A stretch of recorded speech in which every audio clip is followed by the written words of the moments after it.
She thought the hardest part of pregnancy would be labor. She was wrong. Rebecca Mitchell was 7 months pregnant when her millionaire husband did the unthinkable in a hospital corridor. What started as a routine prenatal appointment turned into a nightmare that would expose a web of secrets, lies, and systematic abuse that reached far beyond their marriage. You see, Sterling Mitchell wasn't just controlling his pregnant wife. He'd been targeting women for years, using his wealth and power to silence his victims. But on this particular day, in front of medical staff and security cameras, he made one fatal mistake. He tried to punch his pregnant wife's belly. What happened next would shock everyone in that hospital. A doctor's split-second decision, a businessman's empire crumbling, and 7 women who finally found their voices. This isn't just a story about domestic abuse. It's about the moment when enough becomes enough. When a mother's protective instincts override years of fear, when one woman's courage creates a ripple effect that changes everything. But here's what Rebecca didn't know that day. Her husband had been using their joint bank account to pay off his other victims. $200,000 of her money, gone. And that was just the beginning of what she'd discover about the man she married. Stay with me, because this story will show you exactly how a predator operates, how good people get trapped, and most importantly, how they break free. Trust me, you won't see the ending coming. The sound of glass shattering against the hospital wall echoed through the sterile corridor like a gunshot. "Stop, please. The baby." Rebecca Mitchell's voice cracked as her husband's face twisted with a rage she'd seen too many times before. 7 months pregnant, she pressed herself against the cold hospital wall, her hands instinctively protecting her rounded belly. The prenatal appointment had gone perfectly. Their daughter was healthy, growing strong, heart beating steady and sure. But Sterling hadn't heard any of that. He'd only heard the word expensive when Dr. Foster mentioned the special monitoring equipment recommended for high-risk deliveries. Expensive? Sterling's voice bounced off the walls, drawing stares from passing nurses. "Do you have any idea how much I've already spent on this pregnancy? The private suite, the specialist, your ridiculous organic everything?" Becca's hands moved protectively over her belly. The baby kicked, as if responding to the tension radiating through her body. "Sterling, people are watching. I don't care who's watching." His voice climbed higher, echoing down the hallway. Concerned faces turned their way. "You think money grows on trees? You think because I have it, you can just waste it like water?" The irony cut deep. Sterling Mitchell, founder of 3 successful tech companies, worth an estimated $40 million, was screaming about money in a hospital corridor. But Becca knew this wasn't about money. It never was. This was about control. "I never asked for anything extra," she whispered, hoping to calm him. "Dr. Foster recommended—" "Dr. Foster. Dr. Foster," Sterling mimicked her voice with cruel precision. "Maybe Dr. Foster can pay for it herself. Maybe Dr. Foster can explain to my accountant why every appointment costs more than most people make in a month." The baby kicked harder now, and Becca rubbed the spot gently. "You're scaring her, Sterling." Something dark flashed across his face. "Her? You don't know it's a girl. The ultrasound clearly showed. Could be wrong, better be wrong. I need a son to carry on the Mitchell name, not some weak little princess who'll cost me a fortune in wedding expenses." The words hit like physical blows. Becca felt tears threaten, but forced them back. Crying only made him angrier. "Mr. Mitchell," the voice cut through Sterling's rant like a blade. Dr. James Harrison approached from down the corridor arm, his emergency room scrubs marking him as hospital staff. 6 feet 3 inches, a former college football player, he commanded attention even in the sterile hospital environment. Sterling turned, his face flushing deeper red. "This is none of your business, Doctor Harrison. And when someone is causing a disturbance in my hospital, threatening a pregnant woman, it becomes my business." "Threatening?" Sterling's laugh held no humor. "I'm having a private conversation with my wife." Dr. Harrison's experienced eyes took in the scene. Becca's pale face, the protective way she held her belly, the slight tremor in her hands. 20 years in emergency medicine had taught him to read the signs of domestic trouble. "Mrs. Mitchell, are you feeling all right?" Before Becca could respond, Sterling stepped between them. "She's fine, we're leaving." He grabbed Becca's arm roughly, and she winced. The grip was familiar, too tight, designed to remind her who was in charge. The baby responded with another sharp kick, as if protesting her father's treatment. Actually, Dr. Harrison's voice remained professionally calm. "I'd like to check on both mother and baby after such obvious stress. Elevated cortisol levels can be dangerous at this stage of pregnancy." Sterling's grip tightened on Becca's arm. She could feel his fingers digging in, knew there would be bruises tomorrow. "I said we're leaving." That's when something inside Sterling snapped completely. Whether from rage, frustration, or the simple inability to control every aspect of the situation, he did something that crossed every line. His free hand, already clenched into a fist from anger, drew back with deadly intent and aimed directly at Becca's pregnant belly. Time slowed to a crawl. Becca saw the fist coming toward her unborn daughter. Her mind couldn't process what was happening. This was Sterling, her husband, the father of her child. He couldn't possibly be about to.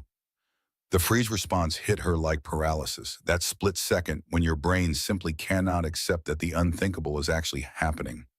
When the person who promised to love and protect you becomes the greatest threat to everything you hold dear. The sound that followed wasn't the impact of fist meeting belly. It was the solid thunk of Sterling's body slamming against the opposite wall as Dr. Harrison moved faster than the physics should have allowed. Dr. Harrison had Sterling pinned against the wall before Becca's next heartbeat.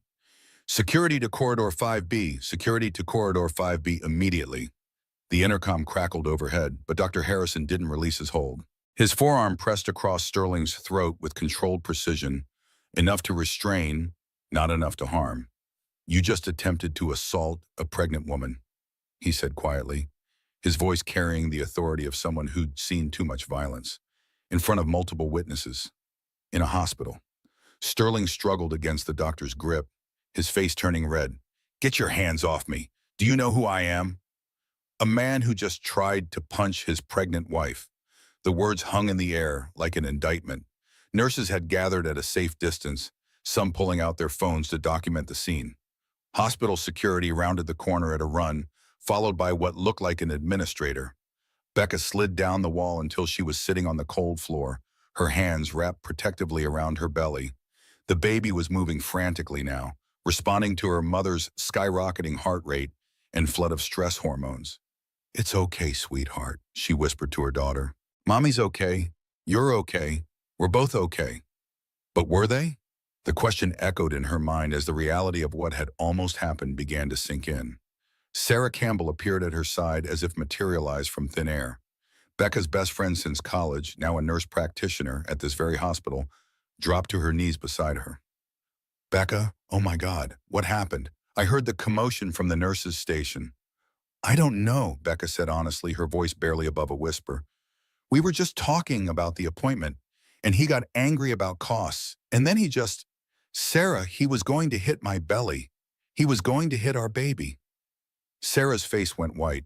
She'd known Sterling for 3 years, had always thought he was controlling and demanding. But this level of violence... "Sir, I need you to step back from Mr. Mitchell." The security guard's voice was firm but cautious. Dr. Harrison was well respected, but they had protocols to follow. "Doctor." Harrison released his hold slowly, his hands raised and visible. Sterling slumped against the wall, gasping and straightening his expensive suit jacket. "I want him arrested," Sterling wheezed, pointing an accusatory finger at Dr. Harrison. "That's assault.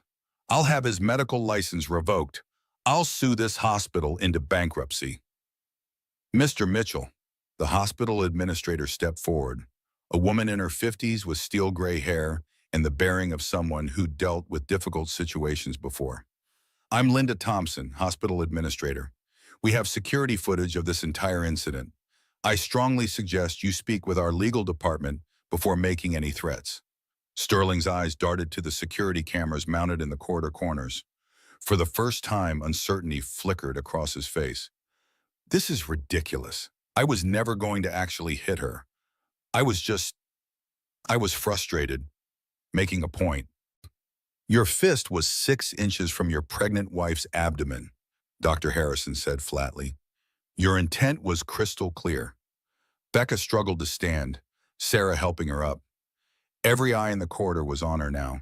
She felt exposed, vulnerable, ashamed, even though she'd done nothing wrong. That was the insidious thing about abuse. It made you feel complicit in your own destruction. It made you question your own perceptions, doubt your own experiences. Mrs. Mitchell, Linda Thompson approached with gentle professionalism. Would you like to speak privately? We have resources available, people who specialize in helping women in situations like yours.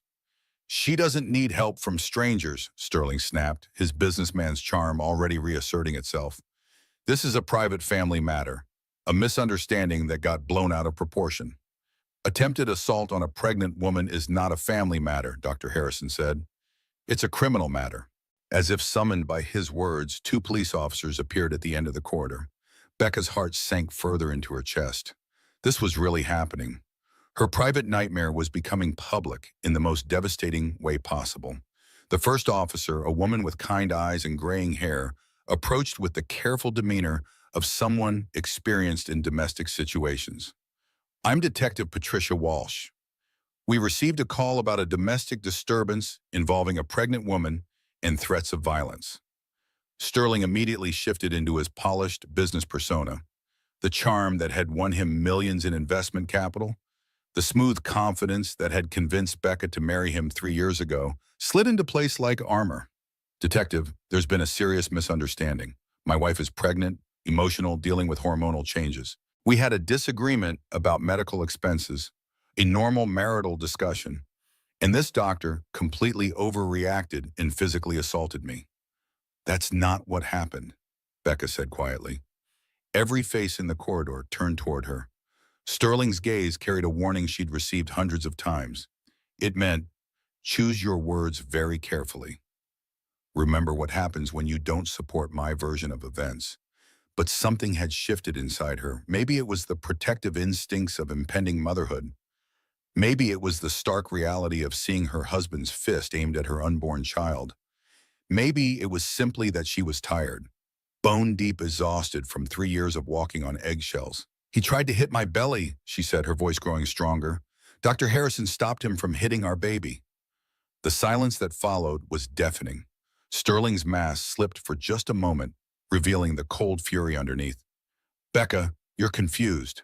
Pregnancy can affect memory, judgment. The doctor will tell you that emotional stress during pregnancy can cause false perceptions. I saw what I saw, Becca interrupted, the words surprising even herself. The validation felt like breathing after holding her breath 4 years. For once, she wasn't questioning her own reality. She wasn't explaining away or minimizing what had happened. She was simply telling the truth. Ma'am, Detective Walsh said gently, I need to ask you some questions. Is there somewhere private we can talk? Becca looked around the corridor, at the concerned faces of the medical staff, at Sterling's barely contained rage, at the phone cameras still recording everything. Her private life was becoming public property. But maybe that was exactly what needed to happen. Maybe secrecy had been protecting the wrong person all along. Yes, she said firmly, I'd like that very much. As they walked toward the family consultation room, Becca felt something she hadn't experienced in years. Relief.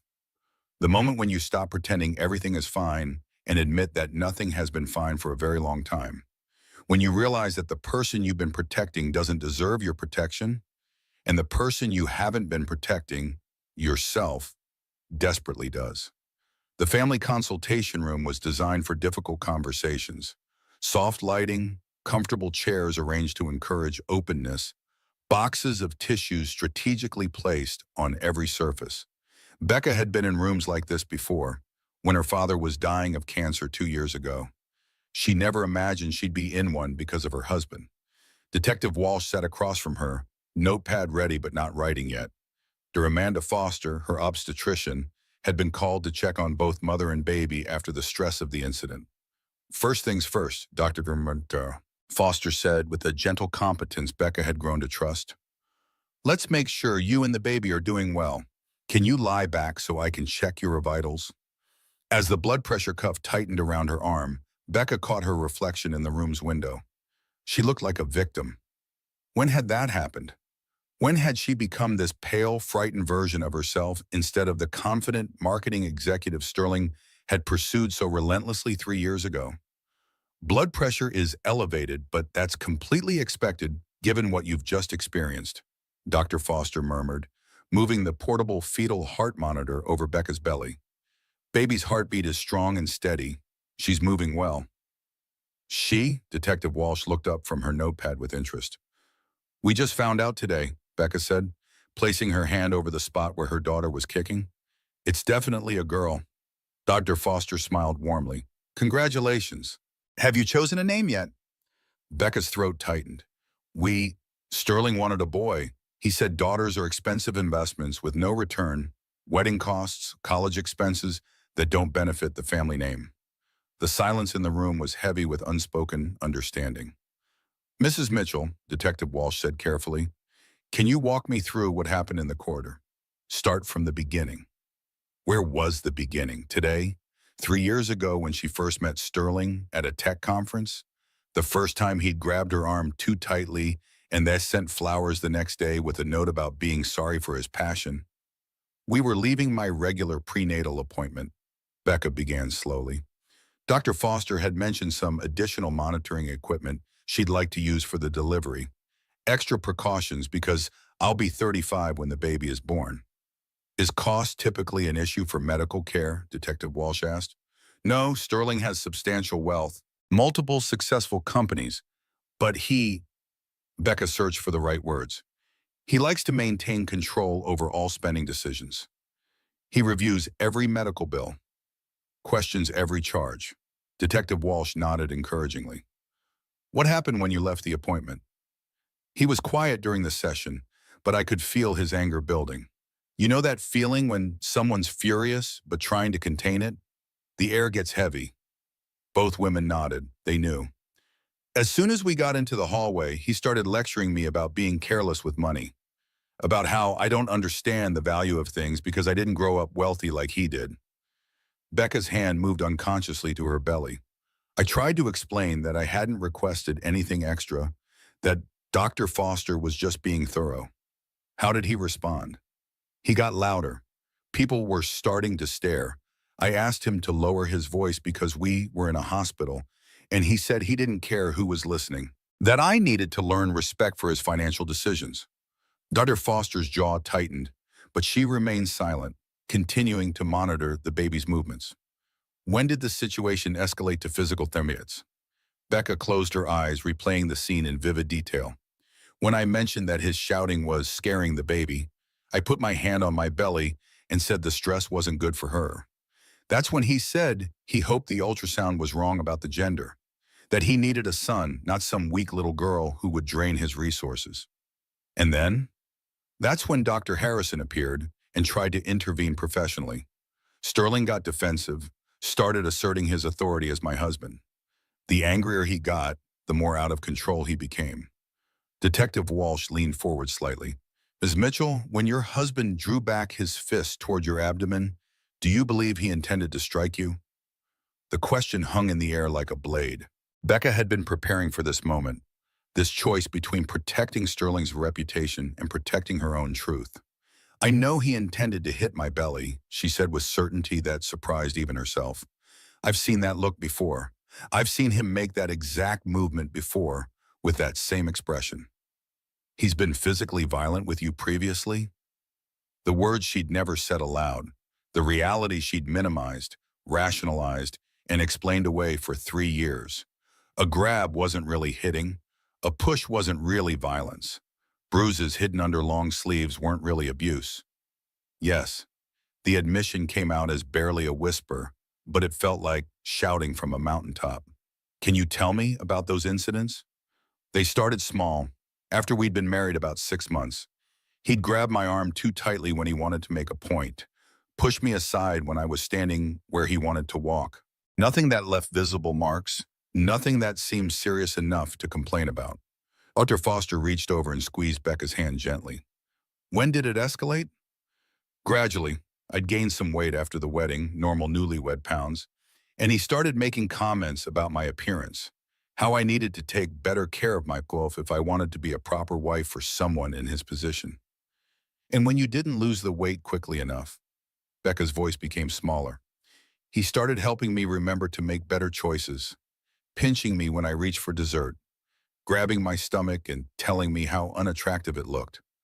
Once, he threw away all the food in our kitchen and said I could eat when I proved I deserved it. Detective Walsh's pen had stopped moving entirely. Mrs. Mitchell, what do you currently weigh? 135 pounds. Before pregnancy, I was 115. Mora, for a woman 5 feet 6 inches tall, those were completely normal, healthy weights. Dr. Foster looked genuinely angry now. Has the physical abuse escalated since you became pregnant? Becca nodded slowly. He says pregnancy isn't an excuse to let myself go, that I'm using the baby as a reason to be lazy and financially irresponsible. In what way financially irresponsible? Prenatal vitamins cost money. Maternity clothes cost money. The organic foods Dr. Foster recommended cost more than regular groceries.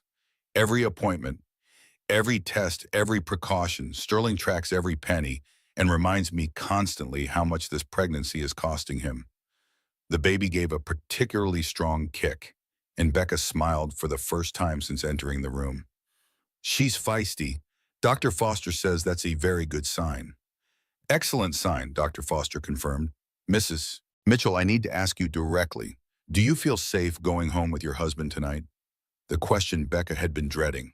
The one that would force her to make a decision that would change everything. She thought about their house, Sterling's house actually, purchased before their marriage and owned entirely in his name.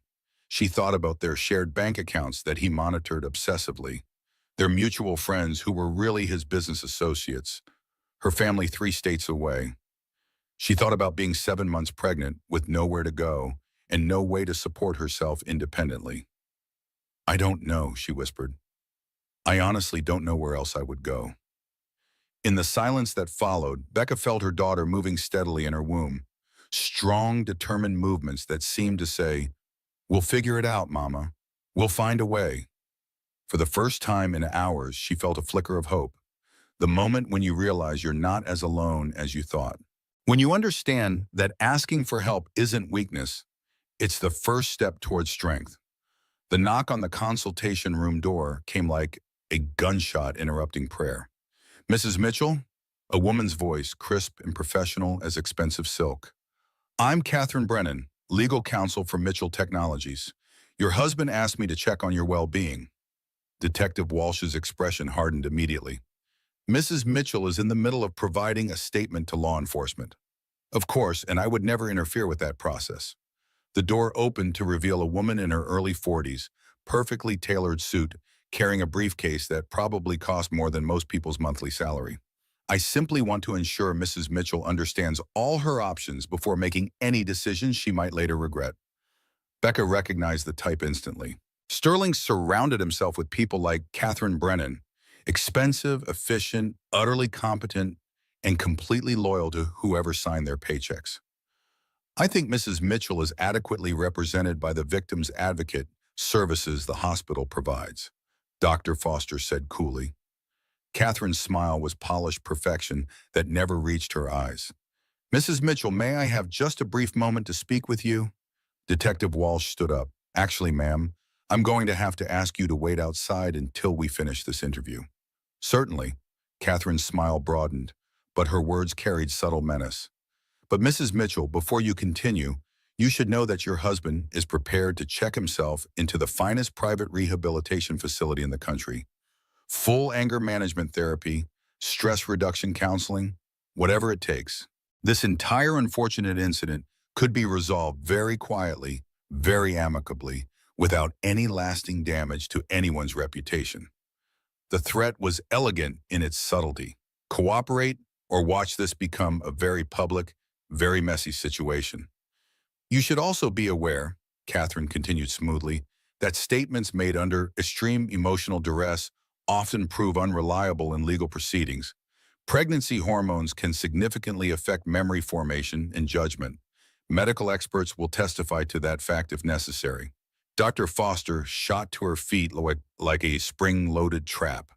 Are you seriously suggesting that pregnancy makes women unreliable witnesses to their own experiences? I'm suggesting that everyone in this room wants what's genuinely best for Mrs. Mitchell and her unborn child. A prolonged legal battle, media scrutiny, financial uncertainty, none of that promotes a healthy pregnancy or stable environment for child rearing. Becca felt the familiar trap closing around her. This was Sterling's methodology refined to an art form. He never issued direct threats. He simply made crystal clear that resistance would prove far more painful than compliance. Catherine, Becca said, her voice steadier than she felt, did Sterling specifically send you here to threaten me? Of course not. I'm here to provide professional legal guidance to both parties involved. Your husband is outside, quite genuinely distraught about this misunderstanding. Misunderstanding? Surely you can see how the situation might have been misinterpreted by well-meaning observers. Your husband was understandably frustrated about escalating medical costs, a normal concern for any expectant father managing a household budget. He gestured emphatically while speaking, as passionate people do. Dr. Harrison, acting from protective instincts, may have misread those gestures as threatening. Catherine produced a tablet, swiping efficiently to display what appeared to be a legal document. Sterling has already agreed to comprehensive anger management, counseling, and stress reduction therapy through the most respected programs available. He's also prepared to establish a completely separate account for all pregnancy and baby-related expenses, with no oversight or spending limits whatsoever. The offer was remarkably generous, suspiciously generous. What exactly does he expect in return? Becca asked. Simply that this matter be resolved privately between family members. No criminal charges filed, no media attention, no lasting impact on either of your professional reputations. Detective Walsh crossed her arms. Ma'am, attempted assault on a pregnant woman is a criminal matter, not a civil dispute between family members. Which is precisely why, Catherine said with practiced smoothness, we want to address the underlying issues comprehensively before anyone makes irreversible decisions based on a single moment of poor judgment. She looked directly at Becca with calculating eyes. Divorce proceedings can be extraordinarily expensive, Mrs. Mitchell. Custody battles even more so. And when one party possesses significant financial resources and access to the very best legal representation, the threat hung unspoken but unmistakable in the air. Becca's hands moved protectively to her belly. This wasn't just about her anymore. Every decision she made would affect her daughter's future, her security, her opportunities in life. How long do I have to consider this offer? Important decisions should never be made in crisis situations, Catherine advised. Perhaps you should return home, get some rest, discuss this situation rationally with your husband when emotions have cooled. Return home? Dr. Foster looked incredulous. After what just happened in that corridor? Nothing actually happened, Catherine said with finality. A husband and wife had a disagreement about finances. A well-intentioned doctor misinterpreted the situation. These things happen in the best of families and can always be resolved through proper communication and professional guidance. Becca stared at the lawyer, hearing Sterling's exact words coming from her mouth. How many times had he told her that nothing had really happened? That she was overreacting to normal marital friction? That they simply needed to communicate more effectively? Mrs. Mitchell, Detective Walsh said firmly, you don't have to make any decisions right now. You have the absolute right to file criminal charges regardless of what anyone else wants or threatens. This choice belongs entirely to you. Does it really? Becca looked directly at Catherine. Really and truly? Catherine's practiced smile was answer enough. Let me ask you something specific, Becca said slowly. If I don't cooperate with this arrangement, if I insist on pressing charges and pursuing this legally, what exactly happens to me? That would be genuinely unfortunate for everyone involved. I asked for specifics. What happens to me personally, Ma? Catherine's pause lasted just long enough to be meaningful. Legal battles create enormous stress, Mrs. Mitchell, especially for women carrying children. Sometimes that level of stress can lead to serious medical complications, premature labor, developmental issues, even pregnancy loss. The room went absolutely silent. Dr. Foster was the first to speak, her voice tight with barely controlled fury. Are you actually threatening to cause medical complications for my patient? Certainly not. I'm simply pointing out established medical reality, extended legal proceedings, financial uncertainty, public scrutiny, social isolation. All of these factors are documented stressors that can endanger both mother and child. You're threatening her, Detective Walsh said flatly. I'm explaining the practical realities of the situation. Catherine closed her tablet with crisp efficiency. Mrs. Mitchell, your husband is genuinely committed to making whatever changes are necessary to ensure this never happens again. He's prepared to be extraordinarily generous in his efforts to rebuild your trust and secure your family's future. Becca thought about the money Sterling was offering, the professional therapy he was volunteering for, the promises of complete behavioral transformation. It sounded so reasonable when Catherine presented it in professional legal language, but she'd heard virtually identical promises before. After the first time he'd grabbed her roughly, I'll be more careful with my strength. Work stress was making me clumsy. After he'd thrown away their food, I was trying to help you develop healthier habits. I went about it the wrong way. After every incident, apologies, explanations, expensive gifts, and gradual returns to exactly the same patterns of control and intimidation. Catherine, Becca said quietly, what happens if the anger management doesn't work? What happens if he hurts me again, despite all this professional help? That scenario won't occur. But hypothetically, if it does?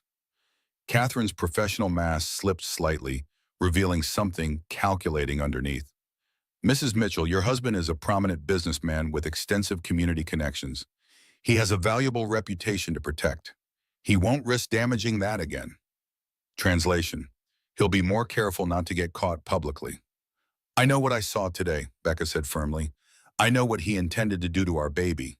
Perceptions can be influenced by stress, hormones, fear. I'm not crazy, Becca interrupted. I'm not confused. I'm not misremembering. Everyone in that corridor saw exactly what I saw. The validation felt like armor forming around her spirit. For 3 years, Sterling had trained her to doubt her own perceptions, to accept his version of reality over her lived experience. But there had been witnesses today, cameras, professional medical staff who knew the difference between normal behavior and attempted violence. Mrs. Mitchell, Catherine said carefully, I think you need to consider what's truly best for your daughter's future. I am considering what's best for my daughter, Becca replied. I'm considering whether I want her to grow up watching her father treat women the way he's treated me.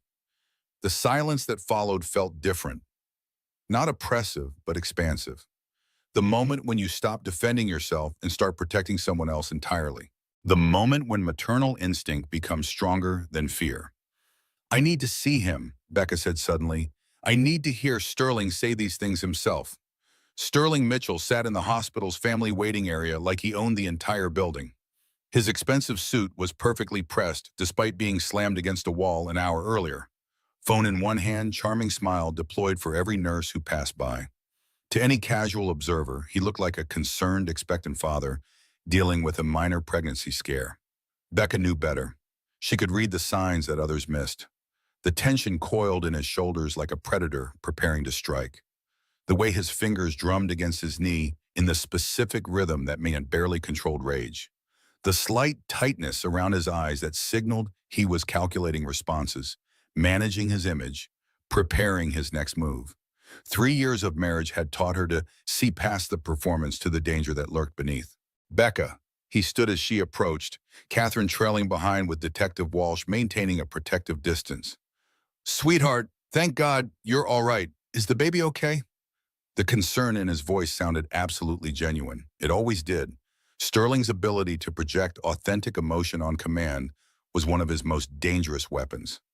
We need to talk, Becca said simply. Of course we do. Sterling reached for her hand, and she allowed him to take it. His grip was gentle now, carefully controlled. I'm so sorry about what happened earlier. I was stressed about the medical expenses, frustrated with work pressure, and I let my emotions get completely out of control. You tried to hit my belly. No. Sterling's voice carried absolute conviction. I would never, ever hurt you or our baby. I was gesturing while I spoke.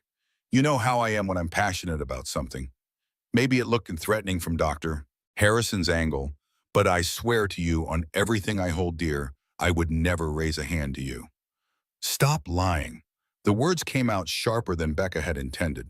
Sterling's eyes flickered for just a microsecond with the cold fury she knew so well. Then the mask of concern slid smoothly back into place. I saw your face, she continued. I saw your fist. I saw the intent in your eyes. You weren't gesturing, Sterling.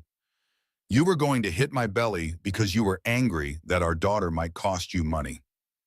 Our daughter? Sterling's smile looked strained around the edges. We don't know for certain it's a girl yet. Dr. Foster confirmed it today during the ultrasound. We're definitely having a daughter. She watched him process this information, saw the moment when his businessman's mind automatically calculated the financial implications. Wedding expenses in 25 years, college costs with no return on investment, the lack of a male heir to continue the Mitchell family legacy. Well, he said finally, daughters can be wonderful too. Look at how successful you've become. The lukewarm response felt like a slap across her soul. Catherine says you're willing to enter anger management therapy, Becca said. Absolutely. I clearly need professional help managing my stress responses. The business has been incredibly demanding lately, and I've been unfairly taking that pressure out on you. That's completely unacceptable. It was a perfectly crafted response, accountable without accepting full responsibility, explanatory without making excuses. Sterling had always possessed an almost supernatural gift with words. She also mentioned you'll establish a separate account for baby expenses. Already done. My assistant is setting it up right now. No questions asked, no spending oversight, no budget limitations whatsoever. Whatever you and our daughter need. Sterling squeezed her hand gently. I want to make this right, Becca. I want to be the husband and father you both deserve. Detective Walsh, who had remained silent until now, stepped forward. Mr. Mitchell, regardless of your wife's decision about pressing charges, this incident will be officially documented. If anything similar ever happens again, it won't, Sterling said with the confidence of a man who'd never failed to achieve his goals. I absolutely guarantee it. People don't usually guarantee behavioral changes, Detective Walsh observed. They work on them gradually with professional help and personal commitment. Sterling's smile tightened almost imperceptibly. I'm a results-oriented person, Detective. When I commit to achieving something, I deliver exactly what I promise. Becca found herself nodding slightly, drawn into his confidence despite everything she'd experienced. This was Sterling's greatest superpower, the ability to make people believe him even when logic and evidence suggested otherwise. What about Dr. Harrison? She asked. Earlier you were talking about pressing assault charges against him. Water under the bridge completely. He was protecting you and our baby. I can respect that instinct, even if I think he misunderstood what was actually happening. Another flawless response. Magnanimous, understanding, reasonable in every way. And if I want to continue seeing Dr. Foster for the remainder of my pregnancy, all those expensive extra appointments and monitoring equipment, whatever makes you feel safe and confident about the birth. Money is no object when it comes to your health and our daughter's well-being. Safe. The word hit Becca like a physical blow. When had safety become something she had to negotiate for? When had basic respect become a privilege Sterling could grant or withdraw at will? I need some time to think about all this, she said. Sterling's grip on her hand tightened, not painfully, but noticeably. Think about what, sweetheart? We can work through this situation together. We always have before. We always have before. Because she'd always eventually given in. Because the path of least resistance had always seemed easier than fighting. Because he'd always made the alternative consequences seem worse than accepting his version of reality. I need to think about whether I believe these promises this time, Becca said quietly. The words hung in the air like a direct challenge. Sterling's carefully constructed mask slipped completely for just a moment, long enough for everyone present to see the flash of pure rage underneath. Then it snapped back into place, smooth as expensive silk. Of course you should take time to think, he said. I want you to feel completely confident in your decision. But remember, we're a team. We're building a family together. Our daughter deserves to have both her parents in her life. The guilt manipulation was subtle but devastatingly effective. How could she even consider tearing apart their daughter's family before the child was even born? Mrs. Mitchell, Detective Walsh interjected, you don't have to decide anything today.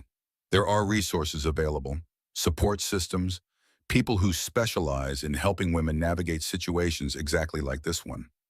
She has me, Sterling said firmly. She has us. Family takes care of family. Becca looked at the faces surrounding her, Sterling with his practiced concern, Catherine with her professional neutrality, Detective Walsh with her genuine worry and understanding. All of them waiting for her decision. But the only voice that truly mattered was the one in her belly, the tiny person who would inherit whatever choice Becca made in this moment. I want to go home, she said finally. Relief flooded Sterling's face like sunrise. Perfect. Let's go home and put this entire misunderstanding behind us. No, Becca pulled her hand free from his grip. I want to go home alone. I need space and quiet to think clearly. Sterling's jaw tightened visibly. Becca, that's not reasonable. You're 7 months pregnant. You've had a traumatic shock. I'm perfectly capable of taking care of myself. What will people think if we're separated right now? How will that look to our friends, our business associates? And there it was. Not concern for her emotional well-being or their relationship, not worry about her physical safety or the baby's health, just anxiety about his public image. I don't care how it looks to other people, Becca said. I care about making the right decision for our daughter's future. Running away from your family isn't the right decision for anyone. I'm not running away. I'm taking time to make a thoughtful decision about all of our futures. Sterling stepped closer, lowering his voice so only she could hear. Becca, think very carefully about what you're doing here. Think about what you are potentially throwing away. It was a threat disguised as loving advice. Becca had heard variations of it hundreds of times over the years.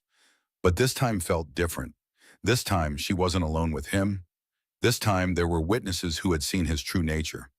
This time she had people in her corner who weren't afraid of his money or his influence. I am thinking carefully, she replied. For the first time in a long time, I'm thinking very clearly indeed. The moment when you realize that clarity isn't the same thing as comfort. When you understand that seeing the truth clearly doesn't make the truth any easier to accept, but it does make it impossible to ignore.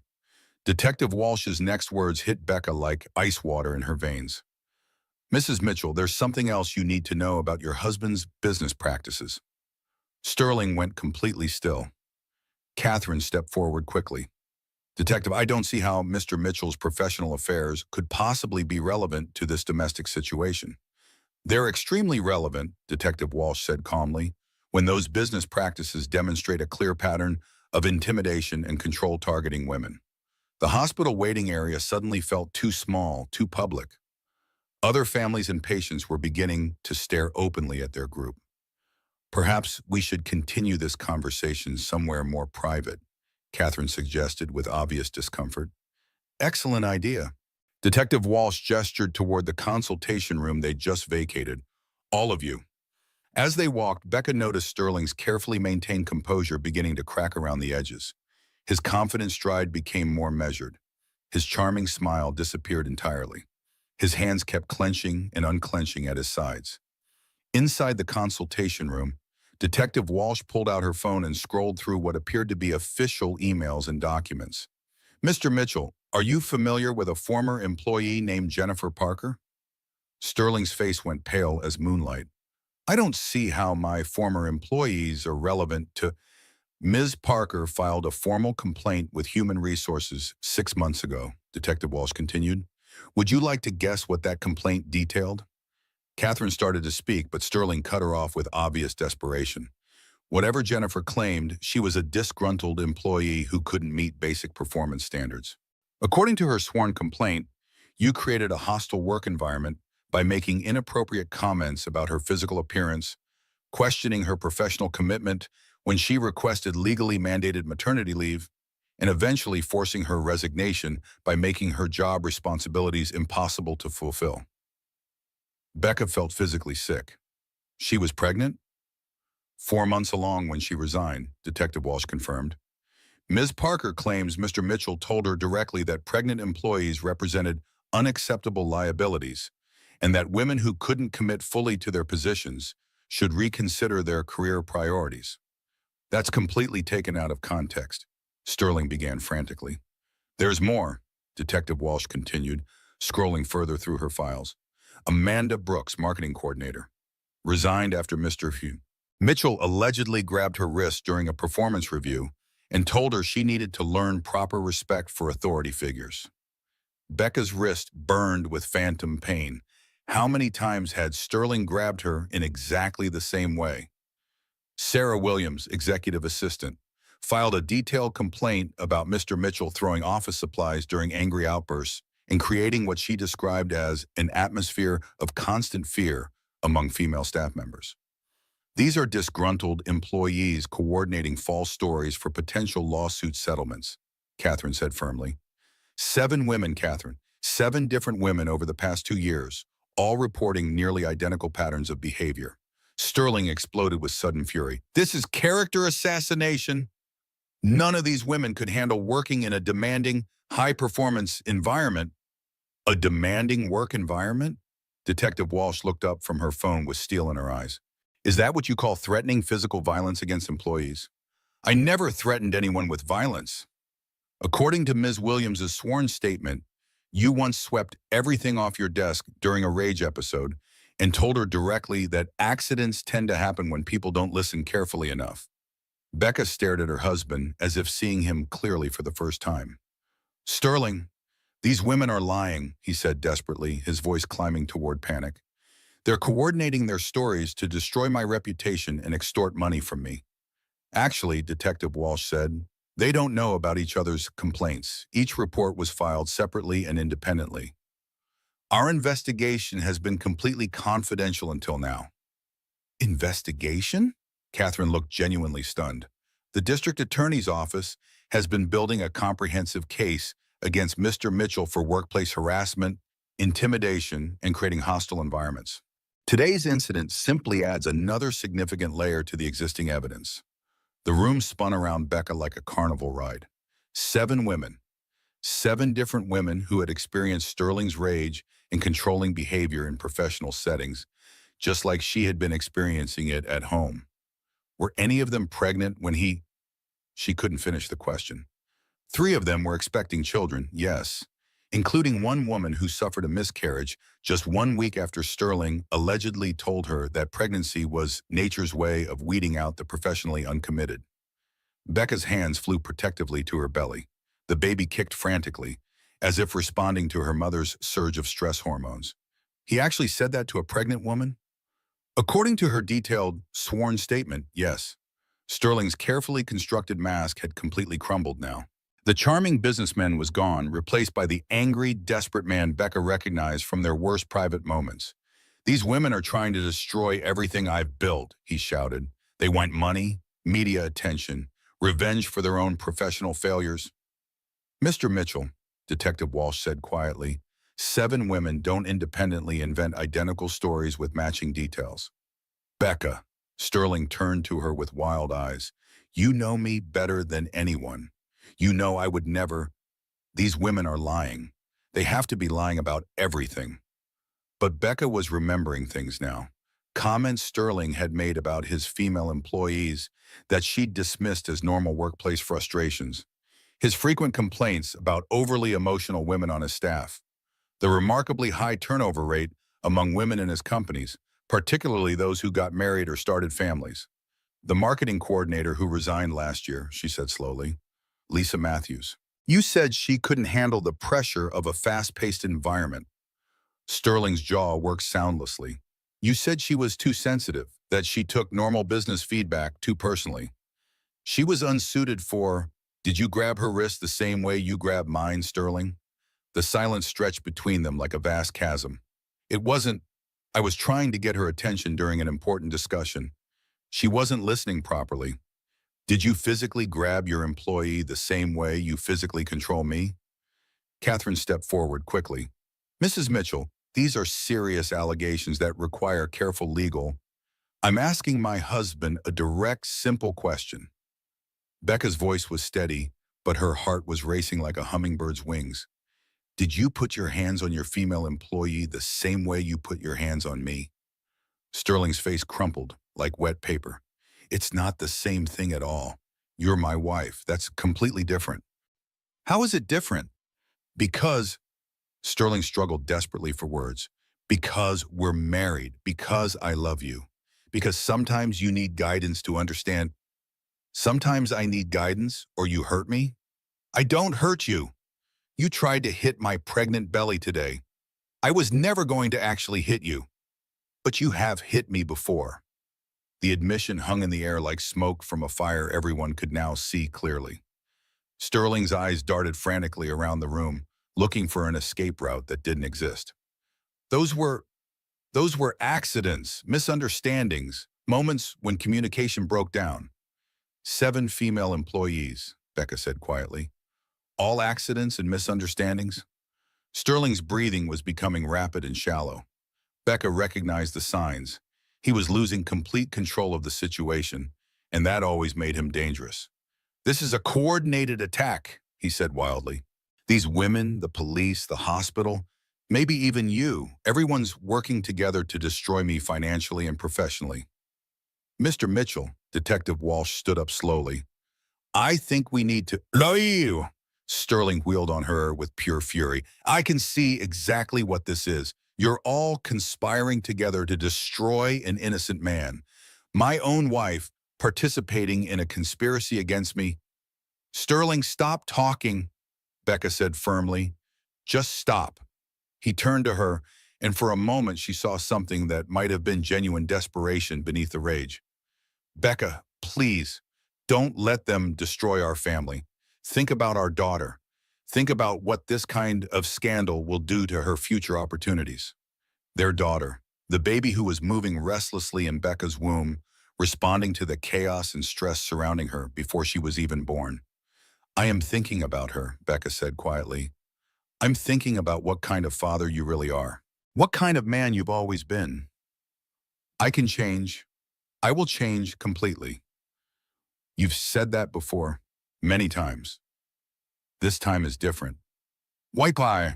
Because you got caught in public? Because there are witnesses and cameras this time? Sterling had no answer for that question. In the silence that followed, Becca felt something shift inside her chest. Not relief, not yet, but a kind of terrible clarity. The moment when you finally see someone exactly as they are, not as they've convinced you to see them. When the gap between their words and their actions becomes too wide to bridge with hope or wishful thinking. When you realize that the person you thought you married never actually existed at all. Detective Walsh's next revelation hit Becca like a physical blow. Mrs. Mitchell, there's one more thing you need to understand about your joint financial accounts. The words sent ice through Becca's veins. Sterling shot to his feet like a man preparing to run. You had no legal right to examine our personal finances. Actually, when investigating workplace harassment claims, we have full authority to examine how settlement payments were made and funded. Detective Walsh replied with professional calm. It's completely standard procedure in cases like this. Settlement payments? Becca looked between them, confusion mixing with growing dread. Catherine cleared her throat uncomfortably. Detective, I really must insist that my client not be questioned further without— I'm not questioning your client right now, Detective Walsh interrupted. I'm informing Mrs. Mitchell about financial matters that directly affect her legal rights and economic security. Becca's hands instinctively tightened over her belly. What settlement payments? 3 of the women who filed harassment complaints received substantial financial settlements in exchange for signed non-disclosure agreements. The consultation room tilted around Becca like a ship in a storm. Sterling paid them to stay quiet about what he did? Allegedly, Catherine said quickly. Not allegedly, Detective Walsh corrected firmly. We have detailed bank records showing multiple transfers from joint accounts held by Mr. and Mrs. Mitchell to personal accounts belonging to Jennifer Parker, Amanda Brooks, and Sarah Williams. Becca stared at her husband in complete shock. You used our money that was half mine, to pay off women you abused? It wasn't abuse. These were standard business settlements to avoid nuisance lawsuits that could have damaged the company's reputation. Nuisance lawsuits? Becca's voice rose sharply. You grabbed these women, threatened them, made their work lives impossible, and then paid them to disappear using money that belonged to both of us? Sterling ran both hands through his hair, his composure completely shattered. Becca, you don't understand how business works in the real world. Sometimes you have to pay people to go away quietly, even when their claims are completely unfounded. How much? What? How much of our money did you spend buying these women's silence? Sterling looked desperately at Catherine, who shook her head slightly, a clear signal that he was entirely on his own. $200,000, he said quietly. The number hit Becca like a sledgehammer to the chest. $200,000. It was a strategic investment in protecting our business interests, protecting our family's future financial security. Our future? Becca laughed, but there was no humor in the sound. You spent $200,000 of our shared money to cover up your systematic abuse of other women, and you're calling that protecting our future? The potential lawsuits would have cost significantly more. The lawsuits wouldn't have existed if you hadn't abused these women in the first place. Sterling's face flushed bright red with defensive anger. I never abused anyone. I'm a demanding employer with high standards. These women simply couldn't handle working in a performance-driven environment, Ed. Stop. Detective Walsh's voice cut through their argument like a blade. Mr. Mitchell, given everything we've discovered about your pattern of behavior, I'm placing you under arrest for assault on a pregnant woman. The words echoed in the small room like thunder. You can't do this, Sterling said wildly, backing toward the wall. I have rights. I have legal representation. I have. You have the right to remain silent, Detective Walsh began, pulling handcuffs from her belt. Anything you say can and will be used against you in a court of law. Catherine stepped forward frantically. Detective, this is completely premature. We haven't finished discussing. The discussion is over, Detective Walsh said with finality. Mr. Mitchell, you have the right to an attorney. As the Miranda rights continued, Becca found herself thinking not about the lost $200,000. That was just numbers on paper. She was thinking about the deeper financial control Sterling had wielded over her for 3 years. The joint bank accounts that he monitored obsessively, questioning every purchase she made. The credit cards that he could cancel with a single phone call. The complete lack of individual savings because he'd convinced her that married couples should pool all their resources for maximum efficiency.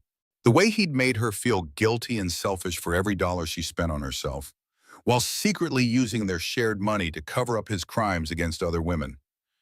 Mrs. Mitchell?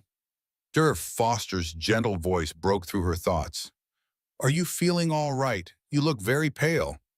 Becca realized she'd been holding her breath without knowing it. I don't know what I am anymore. This is an enormous amount of information to process, Dr. Foster said kindly, especially while you're pregnant and dealing with the stress of today's events. Sterling, now handcuffed, looked at Becca with desperate eyes. Don't let them do this to us. Call my personal attorney, my real lawyer, not just corporate counsel. Catherine only handles business contracts. Mr. Mitchell, Catherine said stiffly, I'll be contacting criminal defense specialists immediately. Becca, please, Sterling continued frantically.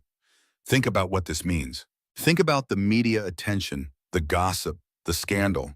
Think about our daughter growing up knowing her father was arrested. The manipulation was still there, even with handcuffs restraining his hands, still trying to make his consequences her responsibility to manage. I'm thinking about our daughter growing up safe, Becca said quietly. Sterling's face crumpled with what might have been genuine emotion. I never really hurt you. Not seriously. You know that deep down. I know you tried to hit my belly today, but I didn't actually do it. Did Harrison stop me before what, Sterling?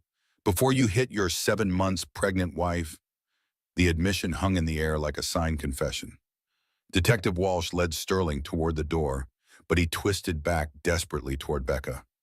This isn't over, he said, his voice carrying both plea and threat. We're married. We're having a child together. You can't just throw away 3 years of marriage because of one difficult day. One difficult day. As if 3 years of escalating control, manipulation, and abuse could be summarized as a single bad afternoon. After they left, The consultation room felt strangely quiet. Becca sat in the silence, her hands resting on her belly, feeling her daughter's steady movements. "Mrs. Mitchell," DeFoster said gently, "where would you like to go now? You shouldn't be alone yet after everything that's happened." That was the crucial question, wasn't it? Where could she go? Their house was Sterling's house, purchased before their marriage, owned entirely in his name, a fact he reminded her of whenever she wanted to make changes or improvements. Most of their friends were his friends, business associates and clients who would undoubtedly side with him when the full story became public. Her family lived 3 states away, and she was 7 months pregnant with a man's child who had just been arrested for attempting to assault her. "I don't know," she admitted honestly. "There are shelters," Dr. Foster offered carefully, "safe places specifically designed for women in situations like yours." "I'm not poor," Becca said automatically, then realized how that sounded. "I mean, I'm not the kind of victim who—" Foster's smile was sad but understanding. "Abuse doesn't care about bank account balances, Mrs. Mitchell. Being financially comfortable doesn't make you any less deserving of safety and support." Becca thought about the joint accounts she'd just learned Sterling had been draining to pay off his victims. How much money was actually left? How much access would she realistically have if he decided to freeze everything out of spite? "What if he cuts off my access to our accounts? Then we'll figure out alternatives. And what if he fights me for custody of the baby? Then you'll have excellent legal representation. What if—" "Mrs. Mitchell," Foster's voice was firm but kind, "what if you focus on right now, this moment, this immediate decision? Everything else can be addressed when the time comes. Right now, this moment." Right now, Becca was free from Sterling's physical presence for the first time in hours. Right now, her daughter was safe and moving actively in her womb.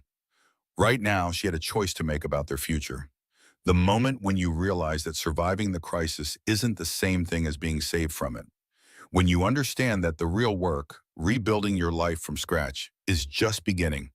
But also the moment when you discover that you're stronger than you thought you were. That you've been strong all along, you just forgot how to recognize your own strength. Sarah Campbell appeared in the doorway like an answer to unspoken prayers. Becca's best friend since college still wore her nurse practitioner scrubs, her hair pulled back in a messy bun, exhaustion written across her face. But her eyes held the fierce determination Becca remembered from their late-night study sessions years ago.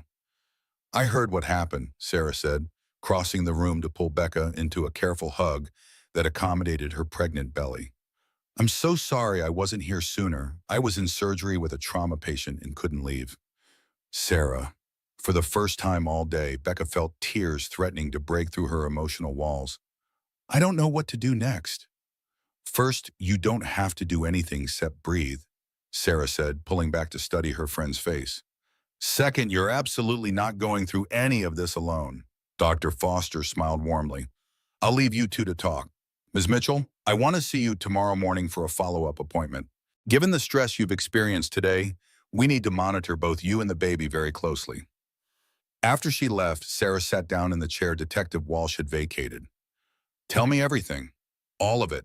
Don't leave out anything." So Becca talked about Sterling's attempt to hit her belly, about the 7 other women who had experienced his abuse, about the $200,000 he'd secretly used to buy their silence. Sarah listened without interrupting, her expression growing progressively more grim. "7 women, Sarah said when Becca finished. "Jesus Christ, Becca. I knew he was controlling and demanding, but this level of systematic abuse—" "You knew he was controlling?"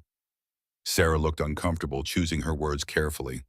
"I've watched the way he talks to you over the past 3 years, how he monitors what you eat, what you spend, where you go, who you see. But I thought that was just his personality, intense, type A, perfectionist. I didn't recognize it as abuse." "Not abuse," Becca said automatically, then stopped herself. "I mean, I didn't think of it as abuse either. I should have said something sooner. I should have trusted my instincts." "What would you have said?" "I wouldn't have listened." Becca rubbed her belly absently as the baby shifted position. "I was so invested in making the marriage work. I explained away every red flag, rationalized every controlling behavior. He was just stressed from work. He had high standards. He came from money and understood financial management better than I did." Classic gaslighting techniques. The thing is, somewhere deep down, I think I always knew something was wrong. But admitting that would have meant admitting I'd made a catastrophic mistake, that I'd married someone who saw me as property rather than a partner. Sarah was quiet for a moment, processing. What do you need right now, practically speaking? A place to stay, for starters. Sterling owns our house. It was his before we married. And I never pushed to have my name added to the deed. You can stay with me as long as you need. My guest room is yours. I can't impose on you, especially with a baby coming soon. Becca, Sarah's voice was firm. You're not imposing. You're accepting help from someone who loves you. There's a difference. The simplicity of it was overwhelming. Accept help. Let people care about you. Revolutionary concepts after 3 years of being told she was too needy, too expensive, too much work.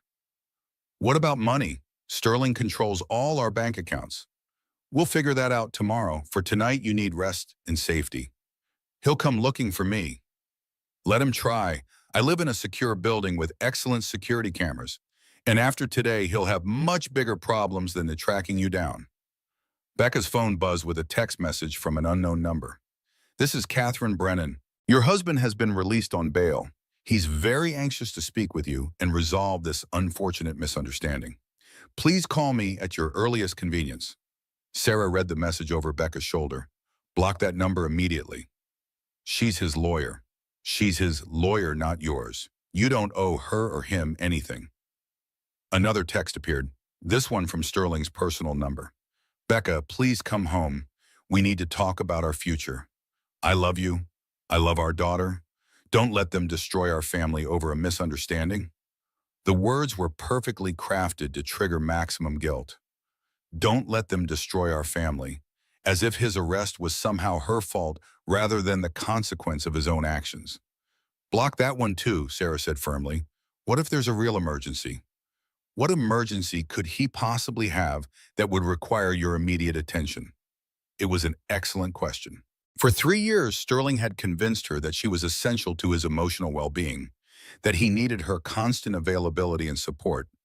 But what had he actually needed her for? Emotional regulation when his anger got out of control, validation when he felt criticized or challenged, someone to blame when business deals went wrong, someone to control when he felt powerless in other areas of his life. None of those were genuine emergencies. None of those were her responsibility to manage. I'm scared, Becca admitted quietly. Of what specifically? Everything. Being a single mother, fighting him for custody, running out of money, making wrong choices that hurt the baby. Sarah took her hand gently. Okay, let's break those fears down one by one. Being a single mother is challenging, but you won't actually be single. You'll have me, your family back home, Dr. Foster, and lots of other people who care about you. Fighting him for custody?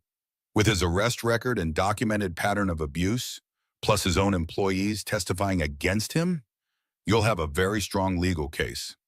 Money? You're a talented marketing executive with an excellent track record. When you're ready to work again, you'll find a good position.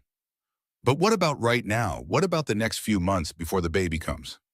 Sarah was quiet for a moment, then pulled out her phone. Who are you calling? My brother Mike. He's a family law attorney with 15 years of experience.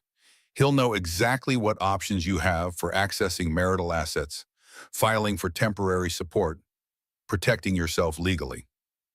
Sarah, it's almost 9 o'clock at night. He owes me for covering his wedding expenses when his fiance's family backed out at the last minute. Sarah put the phone to her ear with a determined smile. Mike, it's Sarah. I need a major favor, and I need it tonight. As Sarah explained the situation to her brother, Becca allowed herself to imagine a different future. A small apartment where she could breathe freely without walking on eggshells. A job where she wasn't constantly anxious about spending money. Raising her daughter without the constant undercurrent of tension and fear. It seemed simultaneously impossible and wonderful and terrifying. Mike says he can see you first thing tomorrow morning, Sarah said after hanging up. He'll help you file for temporary custody and support, and he can advise you about accessing joint accounts before Sterling tries to freeze them. I can't afford a high-powered attorney, Mike's giving you the family rate, which means deeply discounted. Plus, in cases like this, courts often order the higher-earning spouse to pay legal fees. Becca's phone buzzed again. This time it was a number she didn't recognize. Mrs. Mitchell, this is Jennifer Parker. Detective Walsh gave me your contact information. I heard about what happened today. If you need someone to talk to who understands what you're going through, I'm here. The message felt like a lifeline thrown to someone drowning. Someone who understood. Someone who had faced Sterling's abuse and survived to help others. Text her back, Sarah said, reading over Becca's shoulder. What should I say? Just thank you, that's all. Thank you for reaching out.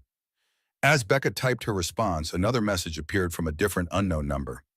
This is Amanda Brooks. Jennifer gave me your number. We're all here if you need us. You are not alone in this. Then another, Sarah Williams here. The other women and I have been talking. We want to help however we can. What Sterling did to you today was absolutely unforgivable, but it might be exactly what finally stops him from hurting other women. Becca stared at her phone, overwhelmed by emotion. 3 women she'd never met, reaching out to offer support and solidarity. 3 women who had faced Sterling's abuse in professional settings and escaped to build new lives.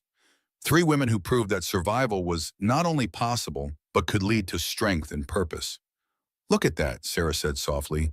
You've got an entire army of support already. Becca's daughter kicked strongly, as if responding to her mother's surge of hope. She placed her hand over the movement, sending a silent message. We're going to be okay, sweetheart. We're going to be better than okay. For the first time all day, she genuinely believed it might be true. The moment when you realize that asking for help doesn't make you weak, it makes you human.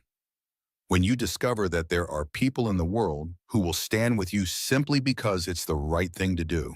When you understand that isolation was just another tool your abuser used to control you, and that breaking free means reconnecting with your own power and the support that was always there, waiting for you to accept it. The phone call came at 6 in the morning. Becca had been awake for over an hour, lying in Sarah's comfortable guest bed and feeling her daughter's energetic morning routine. The baby seemed more active than usual, whether from residual stress or normal development, she couldn't tell. Detective Walsh? Becca sat up carefully, her heart immediately racing. Mrs. Mitchell, I apologize for calling so early. There's been a significant development overnight that you need to know about immediately. Sarah appeared in the doorway, drawn by the urgent tone in Becca's voice. What kind of development? Your husband was arrested again last night. He violated the restraining order by attempting to gain unauthorized access to your friend's building. Becca's blood turned to ice water. He found us? Building security stopped him before he gained entry. He claimed he was simply trying to deliver flowers and apologize. But security footage clearly shows him attempting to bypass the visitor registration system and access the service entrance. Flowers. Becca's voice was completely flat.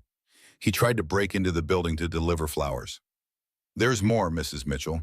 When building security detained him for questioning, he became increasingly aggressive, started shouting about his legal rights as a husband, demanding to see his wife, claiming the building staff had no authority to keep him from his family. The head of security described his behavior as erratic and potentially dangerous. Sarah took the phone gently. Detective, this is Sarah Campbell. How did he find my address so quickly? We're investigating that now. It's possible he hired a private investigator or simply used his business resources and connections to track your friend down. The implications hit Becca like a tsunami. If Sterling could locate Sarah's address within hours of his release, he could find her anywhere. His wealth and extensive network of contacts made him nearly omnipresent. What happens now? Sarah asked.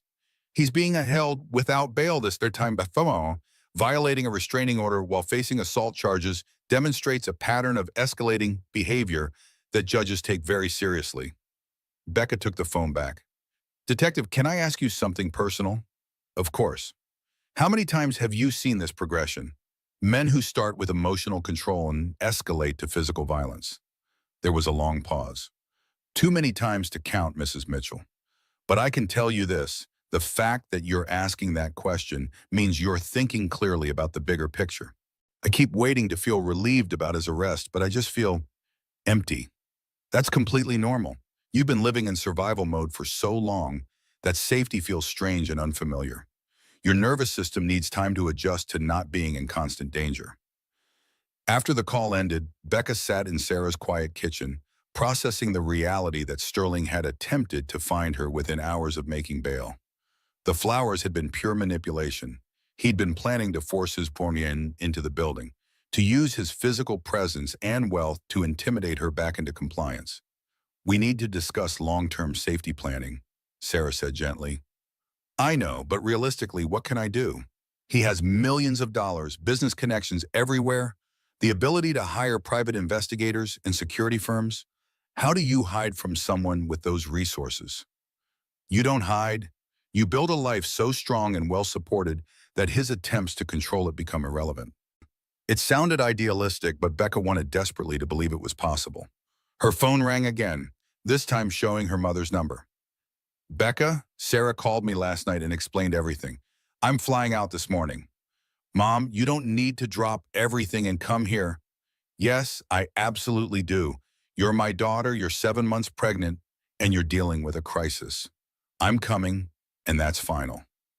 The simple, unconditional support broke something loose in Becca's chest. When had she started believing that she was supposed to handle major life challenges completely alone? Sterling always said that family visits during pregnancy were stressful and potentially harmful to the baby, she said quietly.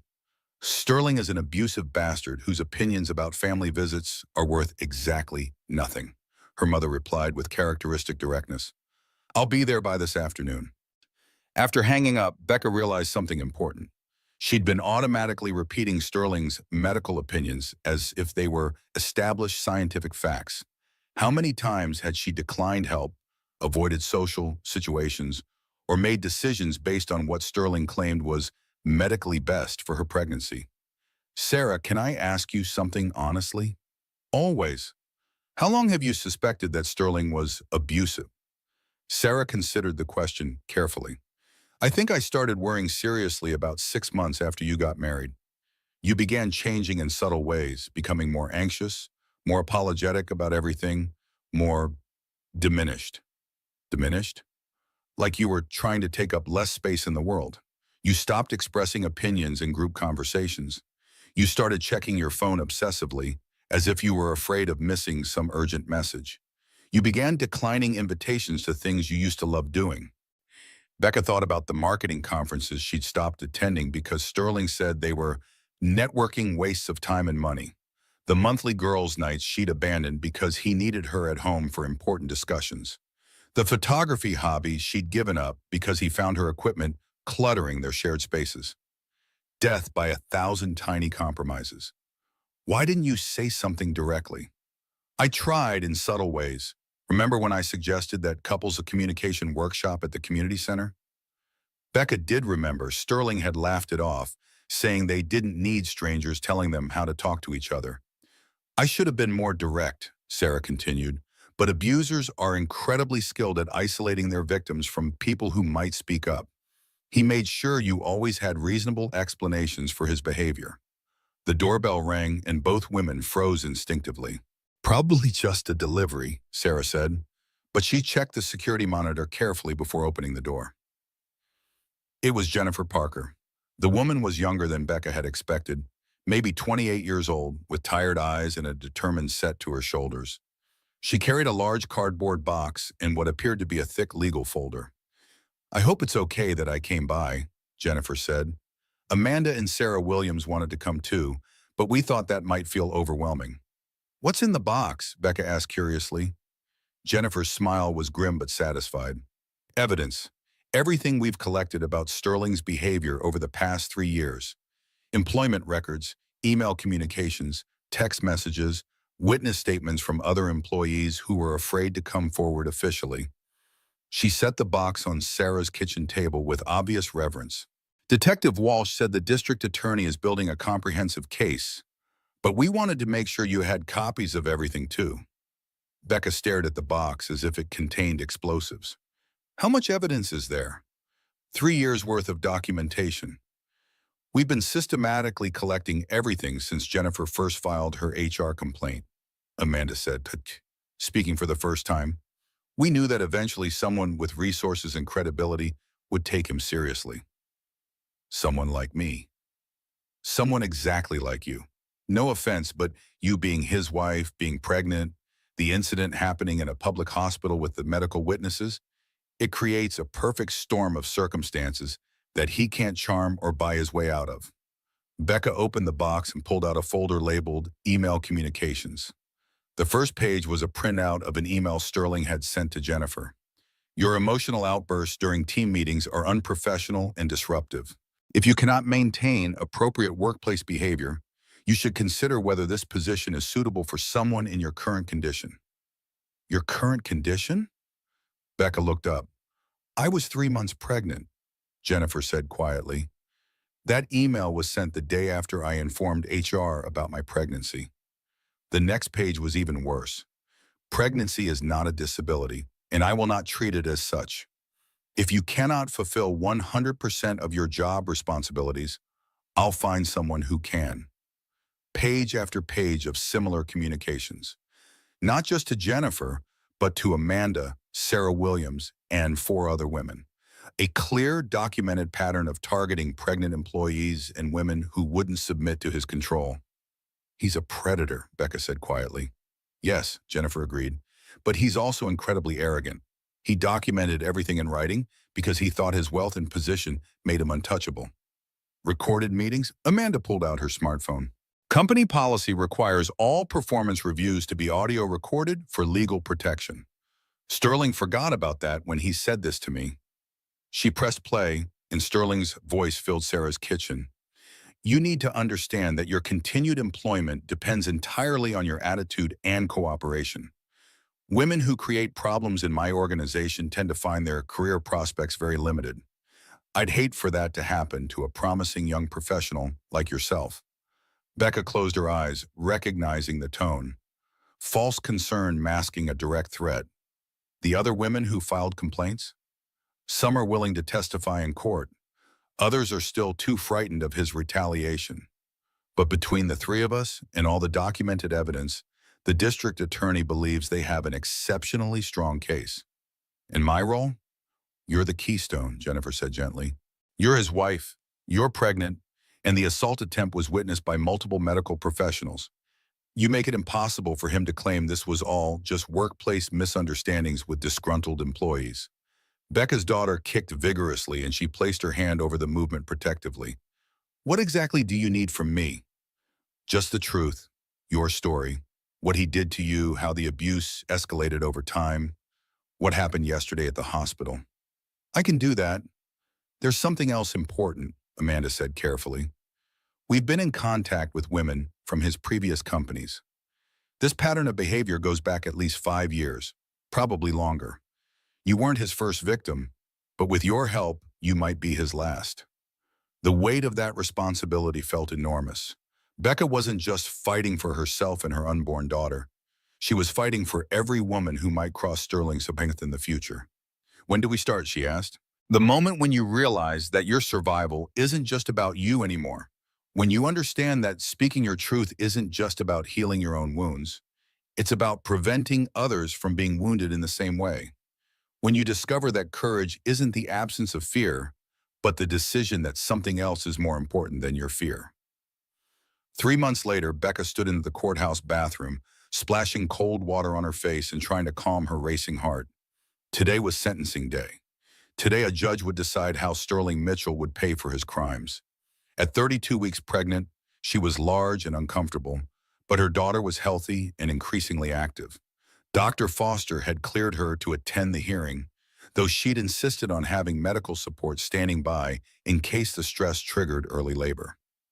You ready for this? Sarah asked from behind her. Becca dried her face carefully and looked at herself in the mirror.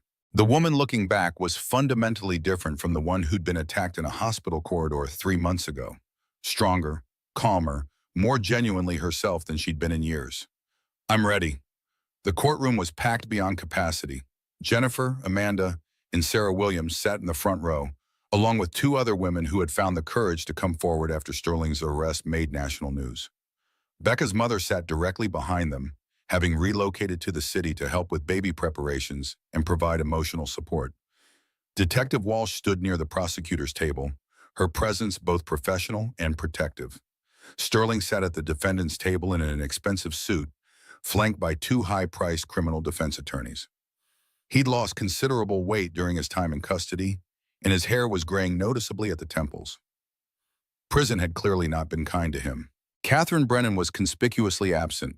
She distanced herself and her law firm from Sterling after the full scope of his behavior became public knowledge. All rise for the Honorable Judge Margaret Harrison.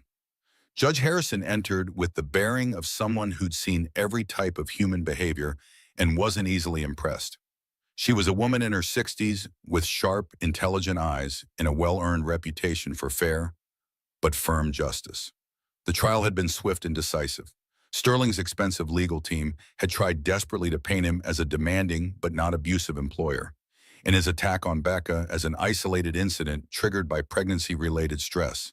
The prosecution had systematically destroyed that narrative with testimony from 7 women, expert medical witnesses, and hospital security footage that clearly showed Sterling's intent to strike Becca's pregnant belly. The jury had deliberated for less than 4 hours before returning guilty verdicts on multiple counts of assault, workplace harassment, and violation of protective orders. Mr. Mitchell, please stand for sentencing. Sterling rose slowly, his lawyers flanking him for support. For a brief moment, his eyes met Becca's across the courtroom. She saw no genuine remorse there, only anger and self-pity. Before I pronounce sentence, Judge Harrison said, I want to address the victims in this case directly. She looked at Becca first. Mrs. Mitchell, your courage in coming forward and telling your truth has prevented this man from harming countless other women. Your testimony was clear, compelling, and utterly credible. Then to the others, Ms. Parker, Ms. Brooks, Ms. Williams, your persistence in documenting Mr. Mitchell's behavior and supporting this prosecution demonstrates remarkable strength and character. Finally, she turned back to Sterling. Mr. Mitchell, you systematically used your wealth and position to intimidate, control, and abuse women who trusted you. You created atmospheres of fear in your workplaces and in your home. Most seriously, you attempted to physically assault your pregnant wife, an act that endangered both her life and that of your unborn child. Sterling's jaw was clenched tight, his hands fisted at his sides. Your defense team has argued that you are fundamentally a good man under stress who made poor decisions. I categorically disagree. The evidence presented shows a calculated pattern of predatory behavior spanning multiple years and multiple victims. This was not stress. This was the systematic abuse of power. Judge Harrison consulted her notes carefully. For the assault charges, I sentence you to 5 years in state prison. For the workplace harassment charges, an additional 2 years to run concurrently. For violation of protective orders, 1 year to run consecutively. Sterling's legs buckled slightly. His lawyers caught his arms to steady him. Additionally, you are ordered to pay full restitution to all victims for therapy costs, lost wages, and legal fees. You are permanently barred from holding any management position over female employees. Upon your eventual release, you will serve 5 years of supervised probation with mandatory anger management and psychological counseling. The judge's gavel fell with finality. Furthermore, regarding the custody matter, given your conviction for attempting to assault your pregnant wife, you are denied all parental rights pending a future hearing that cannot occur for a minimum of 3 years post-release. Becca felt her mother's hand squeeze her shoulder gently. It was truly over. As Sterling was led away in handcuffs, he turned back toward Becca one final time. His mouth moved, forming words she couldn't hear but could easily read. This isn't over. But it was over. His power to frighten her, control her, or threaten her daughter's safety was permanently broken. Outside the courthouse, the group gathered on the stone steps in the crisp autumn sunshine. Becca felt her daughter moving actively, as if she too sensed the profound change in their circumstances. What happens now? Jennifer asked. Now we rebuild, Becca said with quiet confidence. All of us. Jennifer was launching her own consulting arm, using her settlement money as startup capital. Amanda had accepted a position with a nonprofit organization focused on workplace safety advocacy. Sarah Williams was 3 chapters into a book about surviving corporate abuse. And Becca? She was moving back to her hometown, closer to her mother to raise her daughter in peace and safety. She'd accepted a remote position with a marketing firm specializing in advocacy campaigns, work that felt meaningful and purposeful after everything she'd endured. Any regrets? Sarah asked as they walked toward their cars. Becca considered the question seriously. About pressing charges? About the trial? None whatsoever. But I do regret how long it took me to see the situation clearly. How many warning signs I ignored or rationalized away. That's not your fault, Amanda said firmly. That's exactly what abusers do. They systematically train you to doubt your own perceptions and experiences. I understand that intellectually, but I still think about all the women who might have been spared if I'd found my voice sooner.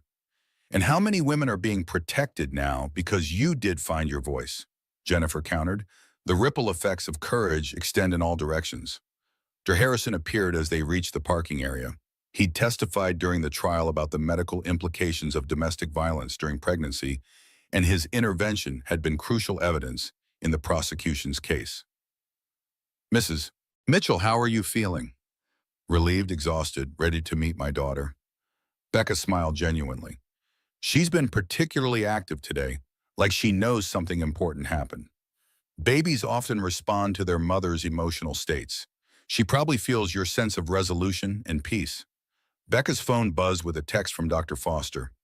Saw the news coverage of the sentencing. So incredibly proud of you. Can't wait to meet your little girl next month.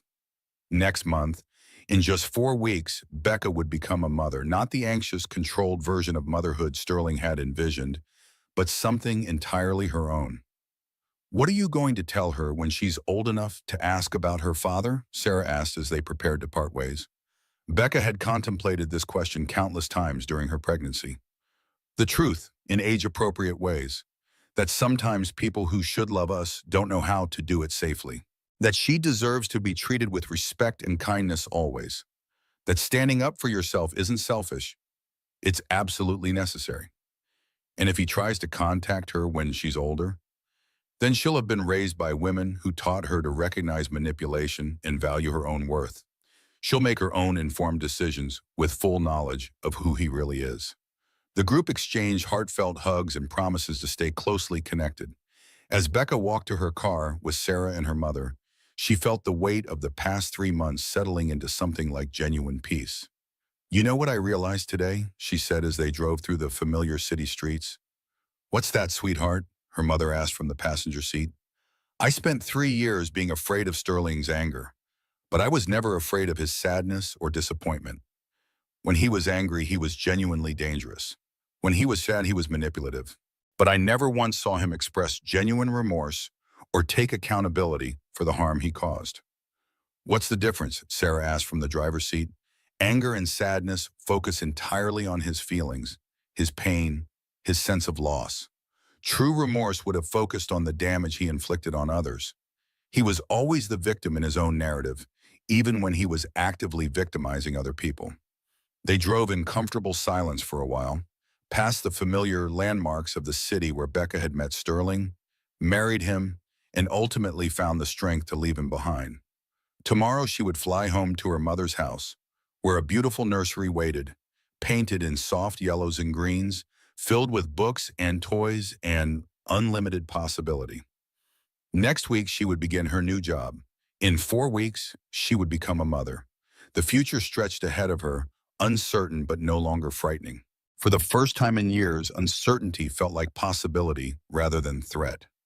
6 weeks later, Becca sat in the rocking chair in her daughter's nursery, watching the sunrise paint the sky in shades of gold and pink. Emma Rose, named for Becca's beloved grandmother, slept peacefully in her arms, born healthy and strong at 38 weeks. The birth had been everything Sterling's presence would have made impossible. Calm, supportive, focused entirely on Becca's needs and Emma's safe arrival. Sarah had flown in to serve as her labor coach, and her mother had never left her side. Sterling's parental rights remained permanently terminated. He'd attempted multiple appeals from prison, but each had been denied. Emma would grow up knowing her father's name, but never experiencing his influence. Becca's phone chimed softly with a text from Jennifer. Saw the photo you posted. She's absolutely beautiful. How are you feeling? Like myself again, Becca typed back carefully, trying not to disturb Emma. For the first time in years, I feel completely like Waikwam. It was profoundly true. Holding her daughter, making decisions based on love rather than fear, building a life centered on safety and authenticity, this felt like coming home to herself after a long, difficult journey. Emma stirred slightly and opened her dark eyes, looking up at her mother with the serious expression that was already becoming her trademark. "Good morning, beautiful girl," Becca whispered. "Ready to start another day?" Emma's response was a tiny yawn that made Becca's heart overflow with tenderness. "I'll take that as a yes." Outside the window, the world was waking up peacefully. Birds sang in the ancient oak tree by the nursery. Her mother was making coffee in the kitchen below. Somewhere in the distance, a neighbor's dog barked playfully. It was an utterly ordinary morning, beautiful in its profound simplicity. Becca had learned that true freedom wasn't dramatic or loudly announced. It lived in quiet moments like this, holding her daughter without fear, making plans without seeking permission, breathing without constantly walking on eggshells. "Your mama made some serious mistakes," she told Emma quietly, "but she learned from every single one of them. And here's what I promise you. You'll always know that you're loved for exactly who you are, not who someone else wants you to become." Emma's eyes drifted closed again, and Becca continued rocking as the sun climbed higher in the morning sky. She thought about the other women, Jennifer building her successful business, Amanda making real change through advocacy work, Sarah Williams finishing her powerful book. All of them healing, growing stronger, using their experiences to help protect others. The ripple effects of courage, as Jennifer had said. Becca's courage to speak her truth had protected her daughter and empowered other women to find their voices. But perhaps most importantly, it had returned her to herself. As Emma slept peacefully in her arms, Becca made a silent promise. This little girl would grow up knowing her own worth, trusting her own instincts, and understanding that love should never require sacrificing your safety or your soul. The future was bright, uncertain, and entirely their own. Rebecca's story proves that courage isn't the absence of fear. It's choosing something more important than your fear. Her daughter Emma is now 2 years old, growing up safe and loved, surrounded by the women who helped her mother find her strength. If this story resonated with you, if it reminded you that we all have more power than we think, show some love by hitting that like button. Your engagement helps stories like Rebecca's reach the women who need to hear them most. And hey, if you know someone who might need to hear Rebecca's message, that they deserve safety, respect, and love without conditions, share this story with them. Sometimes we need to hear our own truth reflected in someone else's courage. Don't forget to subscribe and hit that notification bell, because every week I bring you real stories about real people who found their strength when they needed it most. These aren't just stories, they're proof that no matter how trapped you feel, there's always a way forward. Drop a comment and let me know. What moment in Rebecca's journey hit you the hardest? Was it when she finally said, "I'm not crazy" out loud? When she discovered she wasn't alone? Or when she chose her daughter's future over her fear? Your comments create a community of support for anyone who needs to know they're not alone. Until next time, remember, your voice matters, your truth matters, and your courage, even when it feels small, can change everything. I'll see you in the next story.